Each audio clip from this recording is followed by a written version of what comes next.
আসলে মৃত্যু ভয়টা এমনভাবে ঢুকে গিয়েছিল যে মানে আমি আসলে কোনোভাবেই সবসময় মনে হতো আল্লাহ তাআলাকে স্মরণ করতে হবে এবং আমার সন্তানের মুখটা খুব বেশি উঠত। এভাবে তারা টর্চার করলো। 3 দিনে যখন অন্য টিমের কাছে হস্তান্তর করলো, তখন তারা একটা কাজ করলো যে আমার যেহেতু রক্তমাখা শার্ট ছিল, ওই শার্ট পরে তো হয়তো পরে উপস্থাপন করতে পারবে না, তাই তারা একটা শার্ট চেঞ্জ করে দিল, নতুন একটা শার্ট দিল। এই শার্টটাকে তারা ফেলে দিল। এভাবে প্রায় 8 দিন তারা আমাকে অন্ধকার প্রকোষ্ঠে রেখেছিল। কোনো কিছু বুঝে ওঠার আগেই মিরপুর 13 নম্বর থেকে সাদা পোশাকে তুলে নিয়ে যায় সাবেক সহসাধারণ সম্পাদক ছাত্রদল কেন্দ্রীয় সংসদের দবিরউদ্দিন খান তুষারকে।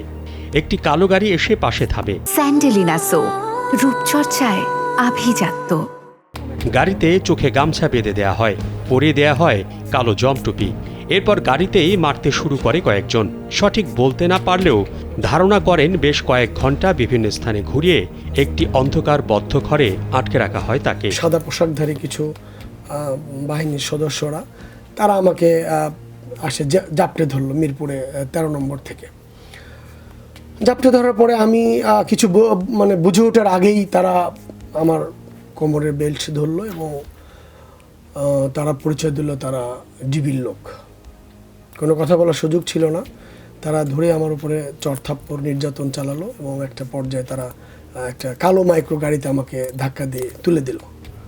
তুলে দেওয়ার একটা প্রেক্ষাপটে তারা মানে গাড়িতে কিছুক্ষণ ওঠার পরেই আমাকে কালো গামছা দিয়ে আমার চোখটা বেঁধে দিল এবং 2 হাতটা আসলে পিছনে হাত করা লাগালো।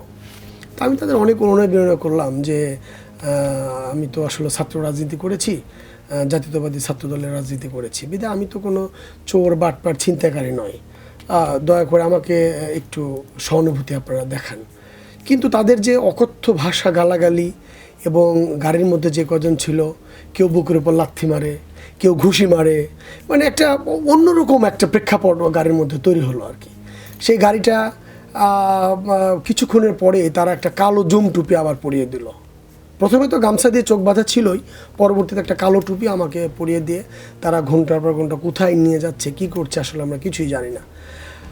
অনেক পরে যখন আমাকে একটা গাড়ি থেকে নামানোর পরে তারা 2 জন 2 হাত ধরে এই আপনি বললো যে ডাইনে যা, ডাইনে যাই, বামে যা, সোজা যা, এইভাবে বিভিন্ন প্রেক্ষাপটে সিঁড়িতে, লিফটে, কোথায় কিভাবে নিয়ে গেলো জানি না। তবে আমার কাছে মনে হলো যে একটা আবদ্ধ ঘর এবং যেখানে কোনো দরজা জানালা নেই, এরকম একটা ঘরে আমাকে তারা রাখলো এবং আমি ফ্লোরে আমাকে ফেলে দিল। আয়না ঘরেই থেমে থেমে নির্যাতন চলে, আর বলতে বাধ্য করা হচ্ছে তার নেতৃত্বে পুলিশ হত্যা হয়েছে, মিরপুর ও কাজীপাড়া মেট্রো রেলে আগুন দেয়া হয়েছে। এরকম প্রেক্ষাপটে একটা পর্যায়ে তাদের 2-3টে প্রশ্ন আমাকে অবাক করেছিল, যে আমাকে সরাসরি বলে যে তোর নেতৃত্বেই তোর নেতাকর্মীরাই পুলিশকে পিটিয়েছে এবং হত্যা করেছে এবং লাশ ঝুলিয়ে রেখেছে। তা আমি বললাম যে আমি আসলে কোনোভাবেই পুলিশকে হত্যা করিনি। কিছুক্ষণ পরে একটা মেয়ে কণ্ঠে একটা কর্মকর্তা ভিতরে ঢুকলো। তখন আমাকে 10 মিনিটের জন্য আমাকে বললো যে খুব জঘন্য ভাষা গালাগালি, ওই মহিলা কর্মকর্তা বললো ওর মাস্কটা খুলে দে। তখন আমাকে খুললো। খোলার পর আমার শরীরে তো আমার আঙুলগুলো ফেটে রক্ত বেরিয়েছে, সেই রক্তের চিহ্ন আমার শার্ট প্যান্টে ভরা। আমার বাম হাতটা তারা এমনভাবে পিটিয়েছে পুরোটা একদম ফুলা এবং রক্তাক্ত। এই অবস্থায় এসে বললো খুলে দে। খুলে দেওয়ার পরে আমাকে প্রশ্ন করলো যে তুই মিরপুর 10-এর যে ছাত্রদের যে আন্দোলন, সে আন্দোলনে তোর নেতৃত্বেই পুলিশ বক্সে আগুন দেওয়া হয়েছে, এটা আমরা প্রমাণ পেয়েছি। তা আমি যথারীতি অস্বীকার করলাম যে আমি শুধু মিছিলে ছিলাম, ছাত্রদের পাশে দাঁড়িয়েছিলাম, বাট আমি কোনো অঘটন বা কোনো অন্যায় কিছু করিনি। তারপরে টর্চার আবারও মানে 2 সাইড দেখে লাঠি দিয়ে পেটায়। তারপরে সেইটা থামতে বলে আবারও প্রশ্ন করে যে তুই মেট্রো রেলে আগুন দিয়েছিস কাজীপাড়াতে, তোকে এটা স্বীকার করতেই হবে। আর এই মনে হয় 10-15 মিনিট এরকম আমার চোখ খোলা ছিল। সকলকে নির্দেশ দিয়ে গেল যে তোদেরকে 2 ঘন্টা টাইম দিলাম। ওই কর্মকর্তাদের বলে গেল যদি ওকে আজকের মধ্যে স্বীকারোক্তি না নিতে পারিস, ও রাত্রি ফেলে দিবে। বিএনপির এই ছাত্রনেতা দবিরউদ্দিন খান তুষার বলেন, তিনি ধরেই নিয়েছিলেন তাকে ক্রসফায়ার দেয়া হবে। মৃত্যু ভয় তাকে প্রতিনিয়ত তাড়িয়ে বেড়াতো।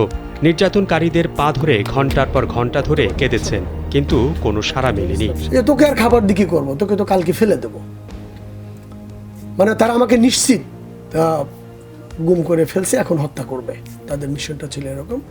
শুধু তারা স্বীকারোক্তির লোভেই হয়তো বা কিছুক্ষণ আমাকে বাঁচিয়ে রেখেছে, এরকম তাদের অ্যাটিটিউড ছিল। গুম হওয়ার পরপরই বিএনপির মহাসচিব মির্জা ফখরুল ইসলাম আলমগীর বিবৃতি দেন তাকে ছেড়ে দিতে। এই ছাত্রনেতা মনে করেন এরপর তাকে আরেকটি বাহিনী counter terrorism and transnational crime unit সিটিটিসির কাছে হস্তান্তর করা হয়। প্রথম 3 দিন তো আমি সবসময় আমার মৃত্যু ভয় তাড়া করেছিল, এবং আমি কি বলবো, আমার কাছে মনে হতো যে কবরের যে আমরা বিভিন্ন সময় যে কবরের ভিতরকার যে মানে লাশ কবরে দেয় কি কি ধরনের এইগুলো আমার চোখের সামনে সবসময় ভাসতো, এবং মনে হতো যে কোনো সময় তারা আমাকে মানে হত্যা করে ফেলে দেবে। এই মৃত্যু ভয়টা আসলে বলে বোঝানোর মতো অবস্থা না। আমার জীবনের সবচেয়ে মানে বলবো যে আমি একটা ট্রমার মধ্যে ছিলাম। প্রতিনিয়তই আমাকে মৃত্যু তাড়া করে ফিরত প্রথম 3 দিন। এটা আসলে আপনাদেরকে আমি বলে বোঝাতে পারবো না। সিটিটিসির তত্ত্বাবধানে নির্যাতন চলে আরও কয়েকদিন। এরপর রক্তাক্ত পোশাক পরিবর্তন করে তোলা হয় আদালতে, নেওয়া হয় 4 দিনের রিমান্ডে। পরিবারের সদস্যরা বারবার খোঁজ করেছে, এমনকি 2 দিন সিটিটিসি অফিসের গেটে অবস্থান নিয়েছে। সিটিটিসির পক্ষ থেকে বারবার জানানো হয়েছে তাকে আটক বা গ্রেফতার করা হয়নি। আমার পরিবারের লোকজন বা ঢাকা শহরে এমন কোনো থানা নেই, এবং যেখানে আমি ছিলাম সেই পরবর্তী জানতে পারলাম সেই কাউন্টার টেরোরিজমের সামনেও তার অবস্থান নিয়েছিল 2 দিন। ছবি দেখিয়েছে আমার, যে এই নামে কেউ আছে কিনা, তারা অস্বীকার করেছে। ডিবিতে গিয়েছে, তারা অস্বীকার করেছে আমরা এই নামে কাউকে কখনো ধরিনি। তখন তারা নিরুপায় হয়ে বিভিন্ন হাসপাতালে আমার লাশটা খুঁজেছে। 8 দিন পরে যখন তারা আমাকে কোর্টে উপস্থাপন করে, তখন বিএনপির শীর্ষ নেতৃবৃন্দ আমার চেহারা দেখে, আমার শারীরিক কন্ডিশন দেখে খুব হতবাক হয়েছিল যে একজন ছাত্র নেতার উপরে এভাবে টর্চার করাটা কতটা সমীচীন ছিল। তারপরেও তারা আমার 4 দিন রিমান্ডে আনে। আমি 4 দিন রিমান্ড খাটি। পরবর্তীতে আল্লাহর অশেষ রহমতে আমি 6 তারিখে মুক্তি পাই। দলীয় হাইকমান্ডের পরামর্শে দ্রুত আইনি পদক্ষেপ গ্রহণ করার কথা জানান এই ছাত্রনেতা। প্রয়োজন ছিল যে আমার দলের শীর্ষ নেতৃবৃন্দ, দলের হাইকমান্ডের সাথে পরামর্শ করেই আসলে আমার আইনি প্রক্রিয়া যাওয়া উচিত। এটা ভেবেই কিন্তু আমি তাৎক্ষণিক কোনো মামলার বিষয়ে কোনো সিদ্ধান্ত নিতে পারিনি। এখন আমি আমার দলের নেতৃবৃন্দের সাথেও, আমি ঊর্ধ্বতন নেতৃবৃন্দের সাথেও কথা বলেছি, তারাও মামলার ব্যাপারে আমাকে সম্মতি দিয়েছে। এখন আমি একটি মামলা করার চিন্তা ভাবনা করছি। আওয়ামী সরকার গণহত্যাকারী দাবি করে এই ছাত্রনেতা বলেন, আওয়ামী লীগ সরকারকে দ্রুত আইনের আওতায় এনে বিচারের মুখোমুখি করা হোক। এই গণহত্যাকারী জালিম ফ্যাসিস্ট আওয়ামী সরকারের শীর্ষ নেতৃবৃন্দকে দ্রুত আইনের আওতায় এনে আমি বিচারের দাবি জানাচ্ছি বর্তমান সরকারের কাছে। বিএনপির ভারপ্রাপ্ত চেয়ারম্যান তারেক রহমান ও মহাসচিব মির্জা ফখরুল ইসলাম আলমগীরের প্রতি কৃতজ্ঞতা জানিয়ে এই ছাত্রনেতা বলেন, তারা পাশে না এসে দাঁড়ালে এই নতুন জীবন হয়তো ফিরে পেতেন না। জাতীয়তাবাদী দলের মহাসচিব মির্জা ফখরুল ইসলাম আলমগীরের কানে যখন যায়, তখন সে একটা বিবৃতি দেয়, আমার সন্ধান চেয়ে একটা বিবৃতি দেয়। তারপরে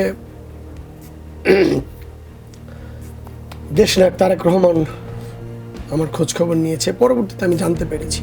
মোহাম্মদ শাহাবুদ্দিন মাহতাব, কালবেলা।